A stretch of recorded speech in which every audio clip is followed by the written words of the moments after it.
Bonjour chère famille Wonder Expat, je suis ravie de vous retrouver pour une nouvelle vidéo. Aujourd'hui nous allons voir comment en finir avec la procrastination. Est-ce que vous aussi, vous avez souvent cette petite voix qui vous dit « Allez, bouge-toi le cul, mets-toi-y, arrête de remettre à demain ce que tu pourrais faire aujourd'hui enfin ». On a souvent ces petites voix enragées à l'intérieur de nous qui ne comprennent pas pourquoi nous n'arrivons pas à nous mettre à la tâche. Et bien souvent dans ces cas-là, on se juge et on se dit soit je n'ai pas de volonté, on commence à se dire je n'ai pas de talent, je suis flemmarde, et on a tous ces jugements. Et moi, ce que je me rends compte, c'est que plus je me juge comme ça, et plus ça aggrave ma procrastination. Donc aujourd'hui, ce que je vous propose, c'est de voir pourquoi est-ce que l'on procrastine et qu'est-ce que l'on peut faire dans ces cas-là. Bonjour, je suis Sarah Do, experte auprès des femmes et des hommes expatriés qui souhaitent révéler leur super pouvoir afin de ne plus jamais faire dépendre leur bonheur de conditions extérieures. Donc aujourd'hui, c'est un thème qui me tient à cœur puisque comme vous le savez, donc je me suis engagée auprès de vous à réaliser cette série de 21 capsules et donc il faut bien tenir dans la durée et tous les jours, mon niveau de motivation à réaliser cette capsule n'est pas identique.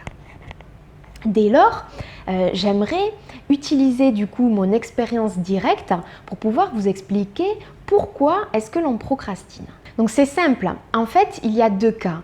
Soit je me rends compte que je n'ai pas envie, ça veut dire que je n'ai pas l'élan. L'envie n'est pas là.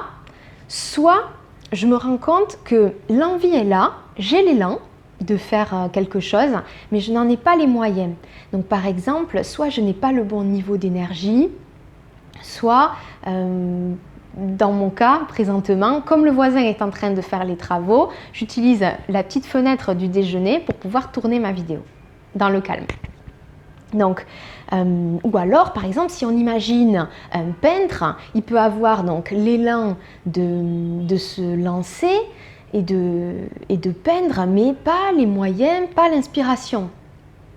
Donc, qu'est-ce qu'on fait dans ces deux cas-là? Si on est dans le premier cas, on se rend compte qu'on manque d'élan. Moi, ce que je vous propose, c'est de vous reconnecter à votre aspiration, en fait. Qu'est-ce qui fait à votre rêve qu'il y a derrière, qu'est-ce qui fait par exemple que je souhaite produire une capsule vidéo? Quand je me reconnecte à mon désir, à mon aspiration qui est de contribuer, de vous apporter le maximum de valeur, de laisser aussi une trace, de pouvoir mieux me faire connaître, de vraiment révéler ce que je suis au fond de mes tripes. Quand je me reconnecte à cet élan-là, à mon aspiration, je vais retrouver l'élan de me lancer et du coup d'arrêter de procrastiner. Maintenant, quand je suis dans le cas où l'élan est bien présent et où je n'ai pas les moyens, dans ce cas-là, ce qui est intéressant, c'est de se dire qu'est-ce que je pourrais faire qui me mettrait en bonne condition pour retrouver ces moyens-là. Donc là, c'est là où je reprends cet exemple d'une personne créative.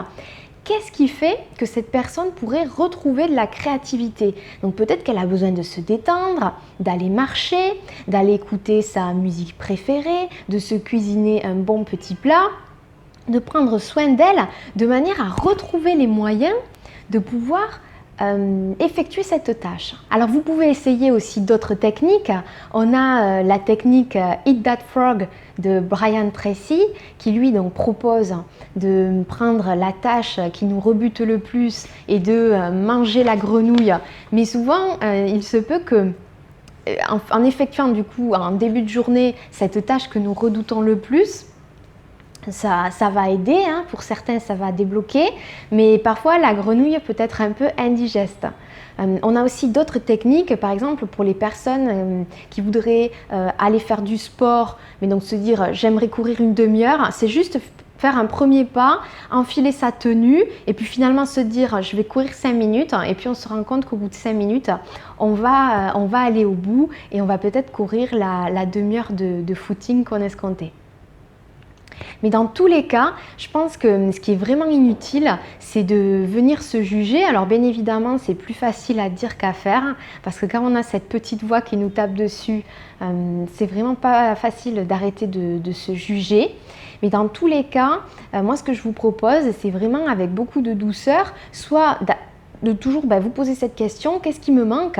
Est-ce que ce qui me manque, c'est mon élan, c'est mon envie, ou bien c'est mes moyens? Dans le cas où c'est mon élan qui me manque, allez vous reconnecter à votre aspiration, à votre désir profond, à votre pourquoi.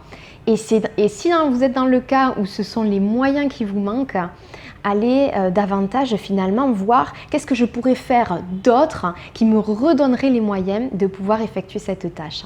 Voilà les amis, j'espère que la prochaine fois que vous voudrez reporter quelque chose à plus tard, vous vous taperez un petit peu moins dessus, vous aurez davantage de clarté sur le fait de savoir si c'est plutôt votre élan ou bien les moyens qui vous manquent, et vous aurez quelques clés pour poser des actions qui contribueront pour vous.